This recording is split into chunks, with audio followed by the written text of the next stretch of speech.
BCom third year marketing students. First of all, I want to congratulate all of you. आप सब लोग को बधाई देना चाहता हूँ. You are promoted to third year. आप सब थर्ड ईयर में आ गए हैं. थर्ड ईयर में जो आपका सब्जेक्ट्स रहेंगे, 3 सब्जेक्ट कॉमन रहेंगे जो कि मार्केटिंग वालों को पढ़ना है और फाइनेंस वालों को भी पढ़ना है. चाहे वो आप मार्केटिंग का ग्रुप लीजिए चाहे फाइनेंस का ग्रुप लीजिए, वो 3 सब्जेक्ट कॉमन रहेंगे, पढ़ना ही पढ़ना है. जो 3 सब्जेक्ट डिफरेंस रहेंगे मार्केटिंग और फाइनेंस में, मार्केटिंग के जो बच्चे रहेंगे उन्हें मार्केटिंग के 3 पेपर पढ़ने रहेंगे. जो फाइनेंस के जो बच्चे सिलेक्ट किए रहेंगे ऑप्शन, उन्हें फाइनेंस के 3 पेपर पढ़ना होगा. बहुत सारे बच्चे कंफ्यूज होते हैं, काफ़ी दिन तक कंफ्यूज रहते हैं, काफ़ी मंथ तक कंफ्यूज रहते हैं कि मार्केटिंग लेके फाइनेंस लें. एक छोटा सा हम बताना चाहते हैं मार्केटिंग फाइनेंस में डिफरेंस क्या है. फाइनेंस में आपको न्यूमेरिकल सब्जेक्ट भी मिलेगा एक आपको. मार्केटिंग अगर आप सेलेक्ट करते हैं तो आपको तीनों थ्योरी सब्जेक्ट ही रहेगा, न्यूमेरिकल सब्जेक्ट आपको नहीं मिलेगा. जिसे फाइनेंस में इंटरेस्ट है वो फाइनेंस में जाए, जिसे न्यूमेरिकल पसंद है, जिसे लगता है कि न्यूमेरिकल करना उसे पसंद है, ज़्यादा अच्छा कमांड है, ज़्यादा इजीली वो सीख लेता है न्यूमेरिकल से क्वेश्चंस, उसे इंटरेस्ट अगर उधर है तो फाइनेंस ले. जिसे थ्योरी में इंटरेस्ट है, जिसे लगता है कि थ्योरी के पार्ट करना हमें ज़्यादा पसंद है, थ्योरी लिखना जिसे ज़्यादा पसंद है, वो मार्केटिंग ले.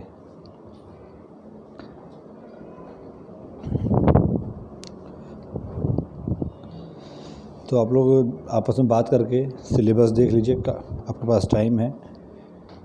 चाहे तो आप 1-2 क्लास मार्केटिंग की भी कर लीजिए, 1-2 क्लास फाइनेंस की भी कर लीजिए, देख लीजिए आप किस में कंफर्टेबल हैं, उसके बाद डिसीज़न ले लीजिए. बट जो भी करना है जल्दी डिसीज़न ले लीजिए. और मैं जो सब्जेक्ट आपको थर्ड ईयर में पढ़ाऊँगा, डील करूँगा, वो है मार्केटिंग का, प्रिंसिपल्स ऑफ मार्केटिंग नाम से,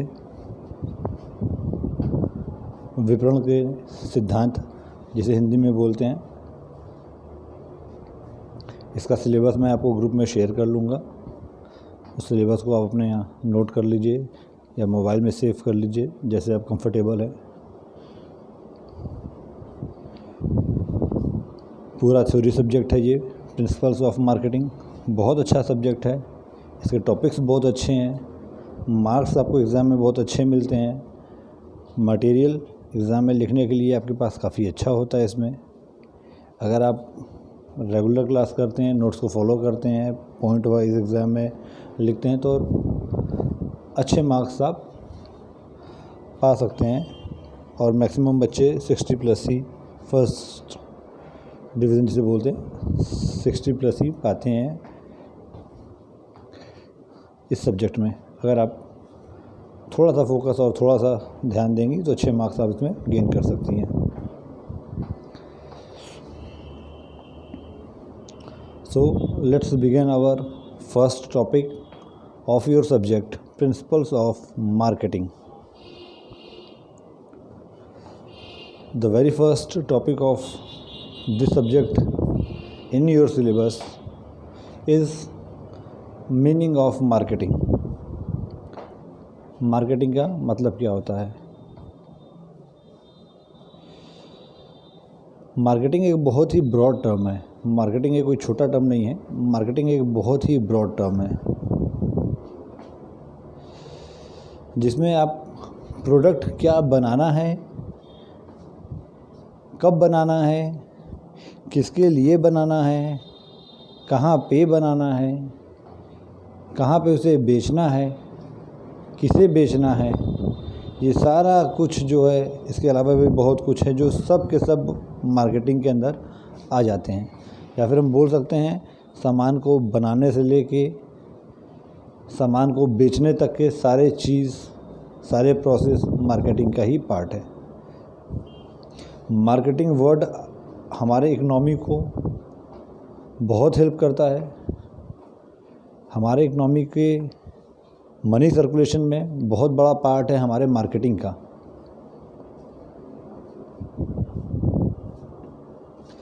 marketing is a business term that experts have defined in dozens of different ways। Marketing business terms है जिसे डिफरेंट एक्सपर्ट्स ने डिफरेंट वेज में दर्जनों तरीके से डिफ़ाइन किया है। Basically it is a management process through which product and services move from concept to the consumer.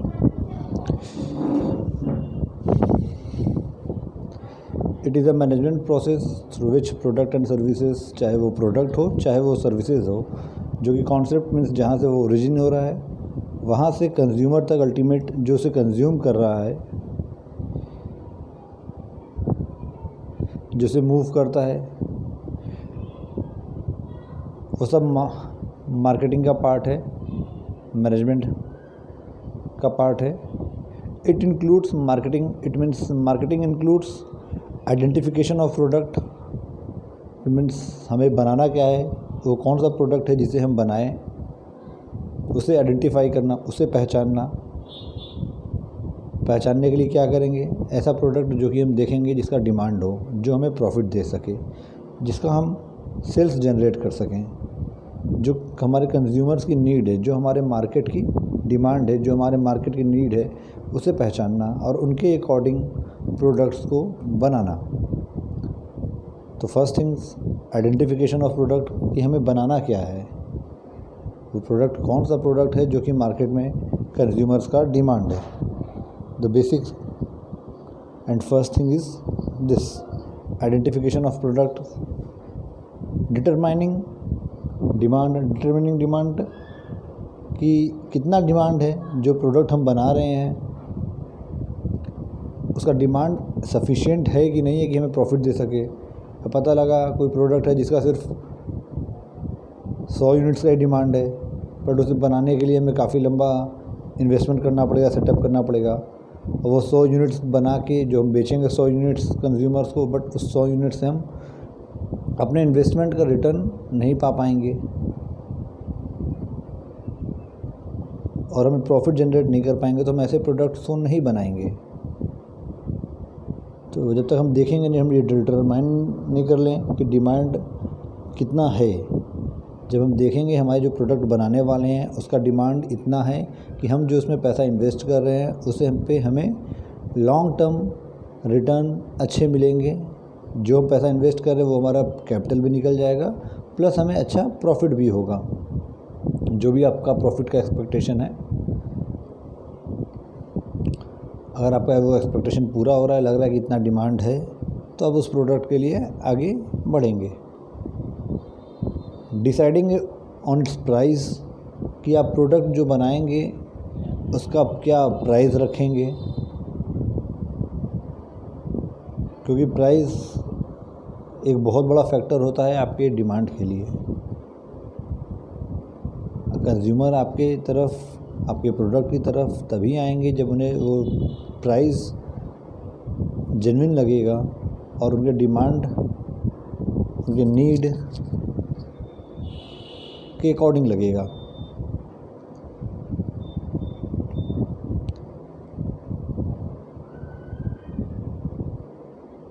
Next thing is selecting advertising, कि एडवर्टाइज़ करना, आप जो प्रोडक्ट है लॉन्च कर रहे हैं वो प्रोडक्ट नया है मार्केट में, लोग उसे नहीं जानता है, तो उसे लोगों के कानों तक, लोगों के आँखों तक, उनके माइंड में, उनके नज़र में लाने के लिए अपने प्रोडक्ट को आपको एडवर्टीज़मेंट का हेल्प लेना पड़ेगा, which is also a part of marketing.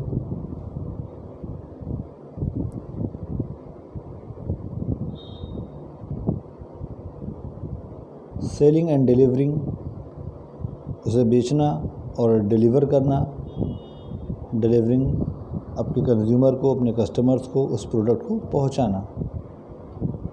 Product distribution channel को भी डिसाइड करना है, मार्केटिंग का ही पार्ट है डिस्ट्रीब्यूशन चैनल। इसको आप आगे के चैप्टर्स में और ब्रॉड में पढ़ेंगे।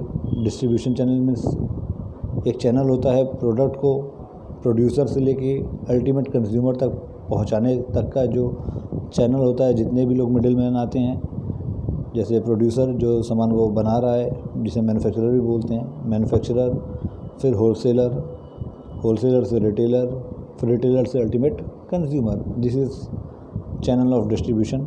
तो डिफरेंट प्रोडक्ट के डिफरेंट डिस्ट्रीब्यूशन चैनल होते हैं। ज़रूरी नहीं है कि सारे प्रोडक्ट्स के सेम डिस्ट्रीब्यूशन चैनल हो। वो मार्केटिंग की टीम डिसाइड करती है कि कौन सा डिस्ट्रीब्यूशन चैनल उनके प्रोडक्ट के लिए सही पड़ेगा, जिससे उनको कॉस्टिंग कम से कम पड़े और most effective and efficient way में वो कंज्यूमर तक पहुंच जाए। तो हर प्रोडक्ट का डिस्ट्रीब्यूशन चैनल उस प्रोडक्ट के अकॉर्डिंग होता है, डिफरेंट होता है। ज़रूरी नहीं है कि सबका सारे प्रोडक्ट्स का डिस्ट्रीब्यूशन चैनल सेम हो। इसके बारे में हम लोग और डिटेल में बात करेंगे आगे के चैप्टर्स में। एक छोटा सा डेफिनेशन है इसके बाद। Marketing is the organisation of the sale of a product, for example deciding on its price, the area it should be supplied to and how it should be advertised. Marketing organisation के sale of product sale करने के लिए, deciding on its price, the area its should be supplied, उस कौन से area में वो supply किया जाए, और वो कैसे एडवर्टाइज़ किया जाए।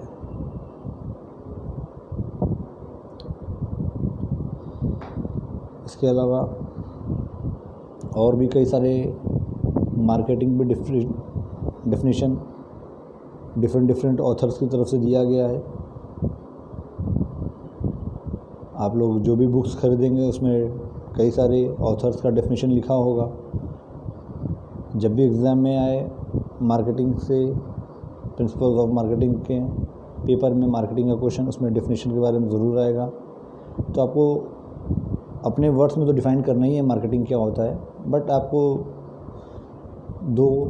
एटलीस्ट 2 से 3 definitions word to word experts के थ्रू जो दिया गया है उन्हें आपको याद करना है। आपके बुक्स में कई सारे डेफिनेशंस दिए रहेंगे। इस वीडियो के बाद मैं एक नोट्स भी शेयर करूंगा जिसमें डेफिनेशंस लिखे रहेंगे। उसमें से आप जो भी डेफिनेशंस आपको अच्छा लगे, इजी टू लर्न, आसानी से याद कर सकें, आप 2 डेफिनेशन एटलीस्ट ज़रूर याद कर लीजिए एग्ज़ाम पॉइंट ऑफ व्यू से।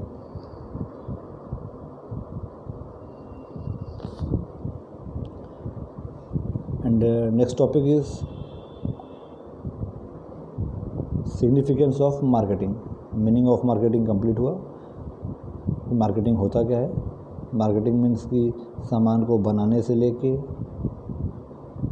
क्या बनाना है से लेके, कहाँ बनाना है, किसे बेचना है, कैसे बेचना है, ये सारा कुछ मार्केटिंग का ही पार्ट होता है। ये सब कुछ, सारे प्रोसेस को ही मार्केटिंग बोलते हैं। मार्केटिंग इम्पोर्टेंट क्यों है, मार्केटिंग का सिग्निफिकेंस क्यों है, नेक्स्ट टॉपिक में हम लोग जानते हैं कि आखिर वो क्या चीज़ है, वो कौन सी वजह है जिसकी वजह से मार्केटिंग का इतना इम्पोर्टेंस है, सिग्निफिकेंस है। So our next topic is significance of marketing.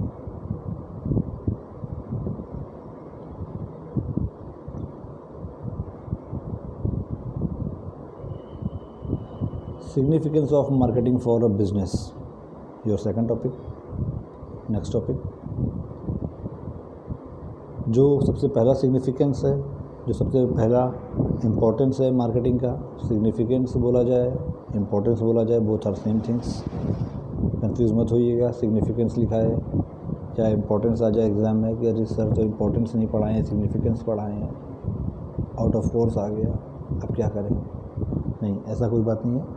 Significance आए तो भी आप इम्पोर्टेंस लिखेंगे, इम्पोर्टेंस आए तो आप सिग्निफिकेंस लिखेंगे, both are same things, nothing to worry in that. First significance of marketing, spread the word about your business. तो मार्केटिंग का जो सबसे पहला सिग्निफिकेंस है, आपके बिजनेस के बारे में फैलाता है, बताता है मार्केट में।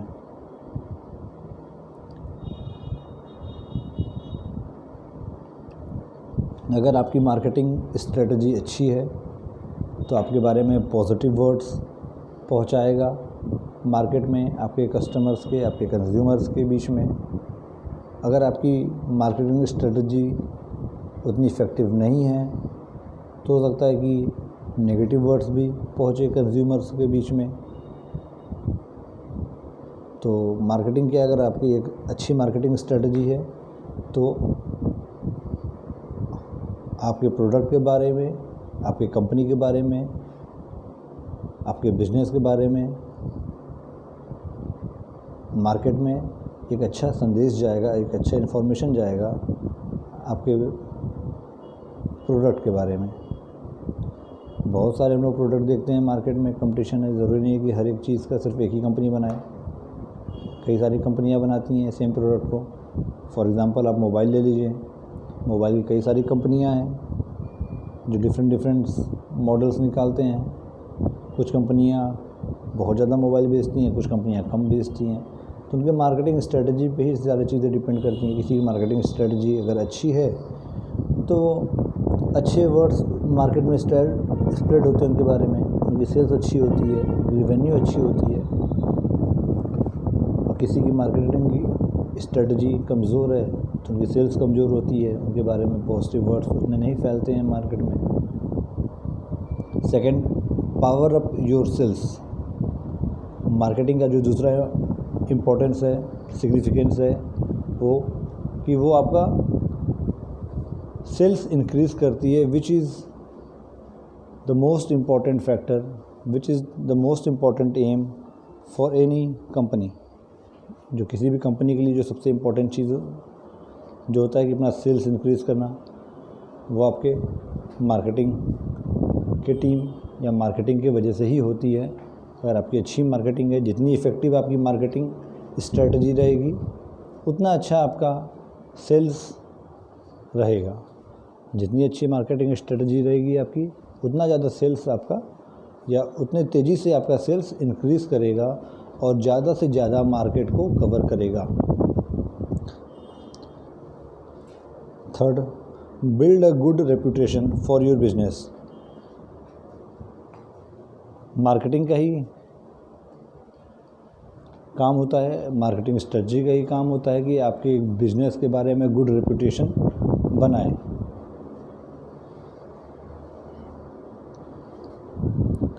आपके प्रोडक्ट के बारे में बता के, आपके प्रोडक्ट की लाइफ के बारे में बता के, आपके प्रोडक्ट में कितने कम फॉल्ट आ रहे हैं, कितना कम प्रॉब्लम्स आ रहे हैं, कितने दिन आपका प्रोडक्ट चल रहा है, कितना इफ़ेक्टिव चल रहा है, ये सब जो है बताते हुए, आपके कंज्यूमर तक पहुंचाते हुए,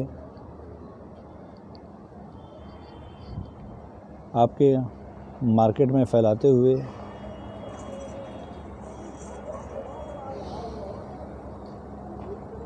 आपके रेपुटेशन को इंक्रीज़ करता है मार्केटिंग।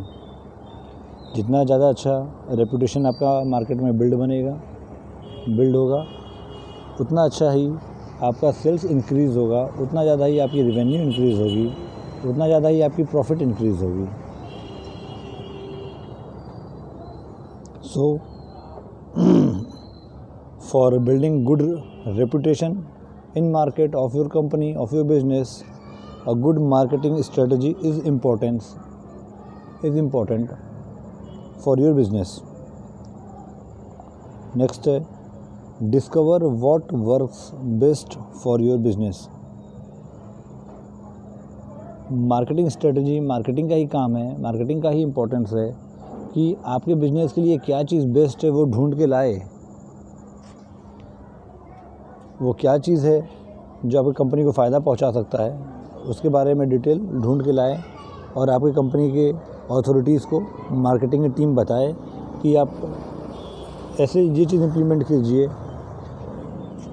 ताकि आपका सेल्स इंक्रीज़ हो सके और आपका रेवेन्यू इंक्रीज़ हो सके। तो बिज़नेस के लिए क्या अच्छा है, क्या बुरा है, ये चीज़ ढूंढना मार्केटिंग का काम है। बिज़नेस के लिए क्या बुरा है उस चीज़ को आप सुधारिए, बिज़नेस के लिए क्या अच्छा है उस चीज़ को आप ऐड कीजिए अपने बिज़नेस में, ये सब जो है मार्केटिंग का ही रोल है, ये मार्केटिंग का ही इम्पोर्टेंस है, ये मार्केटिंग का ही सिग्निफिकेंस है।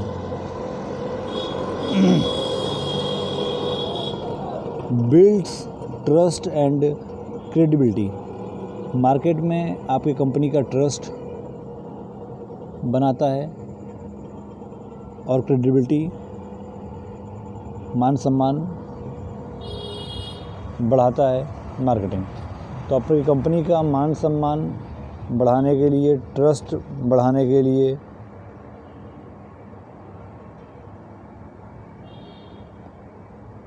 सॉरी फ़ोन आ गया एक, जैसे प्रॉब्लम है ऑनलाइन क्लासेस के।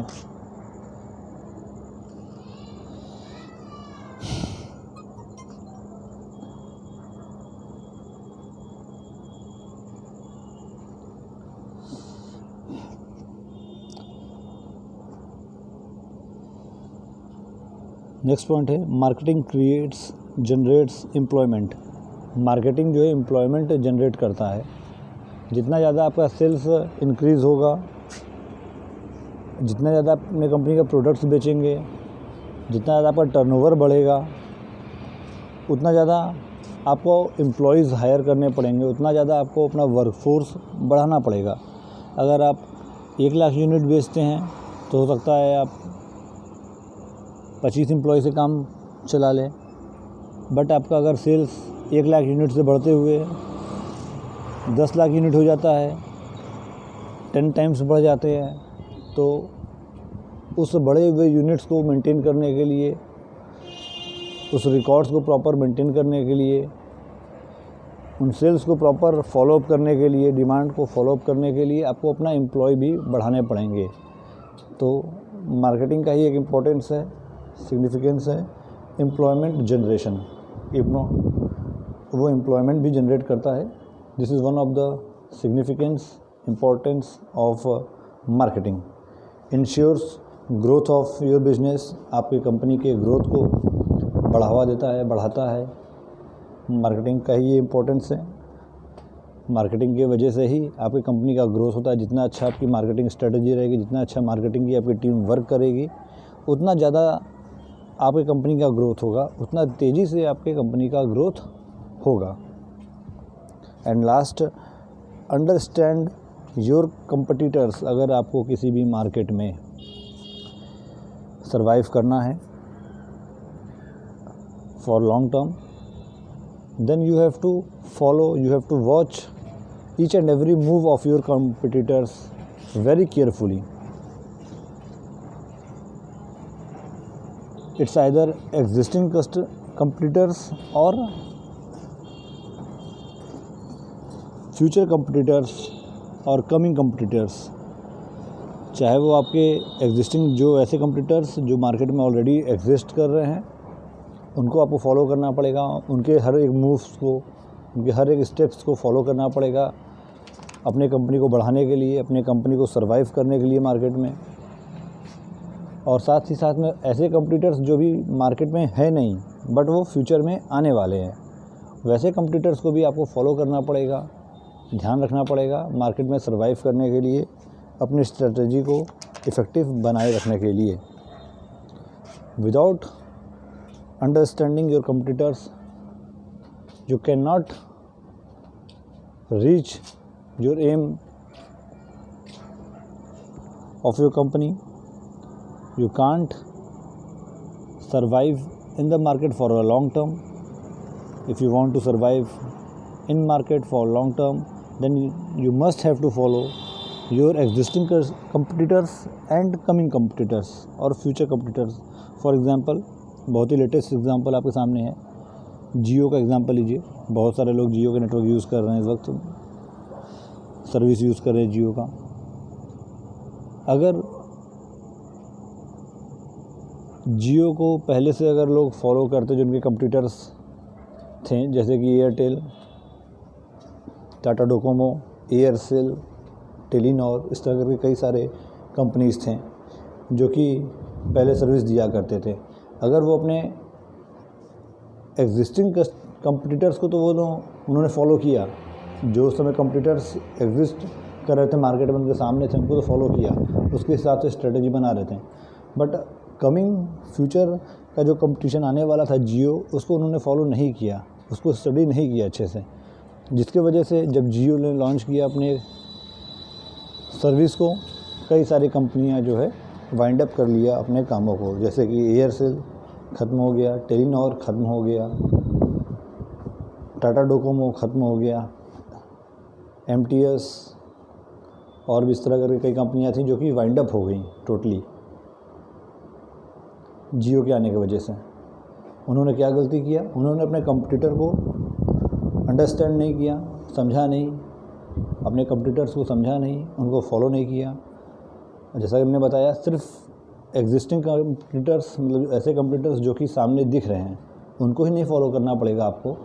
जो मार्केट में और आ रहे हैं, आने की तैयारी कर रहे हैं, उन्हें भी आपको फॉलो करना पड़ेगा, उन्हें उनकी भी स्ट्रेटजी को आपको समझनी पड़ेगी मार्केट में बनने के लिए।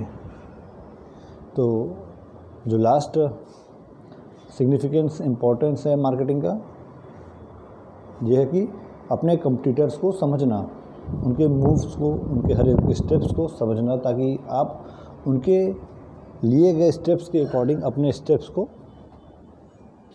डिसाइड कर सकें, अपने मूव को मैनेज कर सकें, ताकि आप उन्हें कंपटीशन दे सकें और मार्केट में बने रखा सके अपने कंपनी को, अपने बिजनेस को। These are all things for today.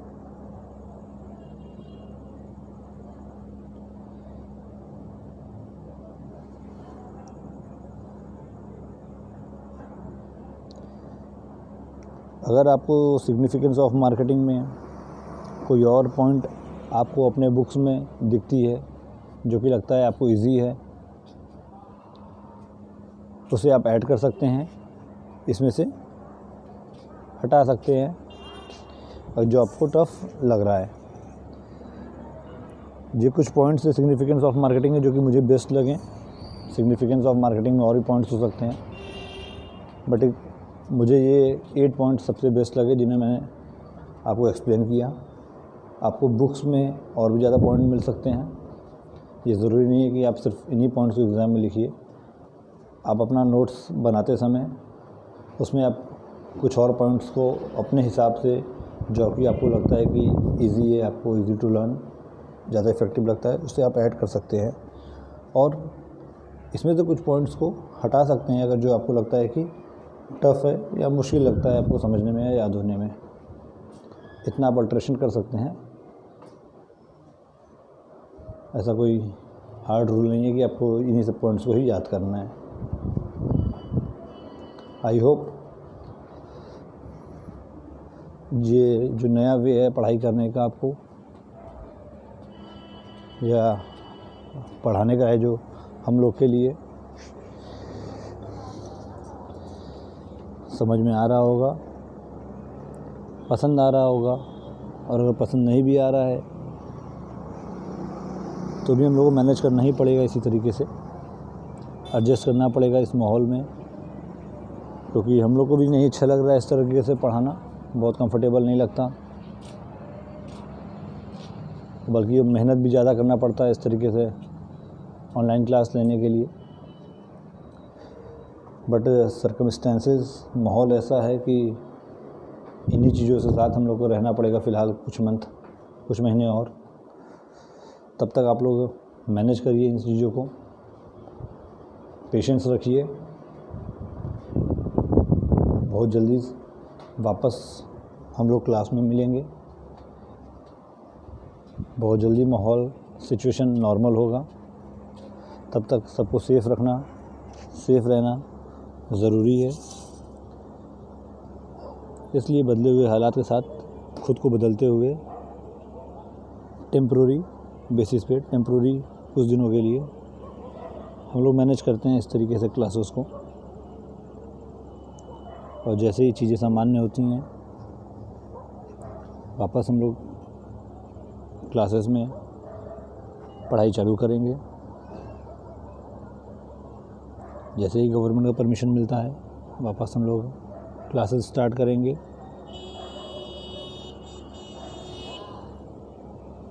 तब तक के लिए इसी मोड से हम लोग को डील करना पड़ेगा, इसी मोड से हम लोग को अपने एजुकेशन को, अपने पढ़ाई को आगे बढ़ानी पड़ेगी। चलिए फिर नेक्स्ट क्लास में हम आपसे मिलते हैं नए टॉपिक के साथ। तब तक के लिए good bye, have a nice day all of you.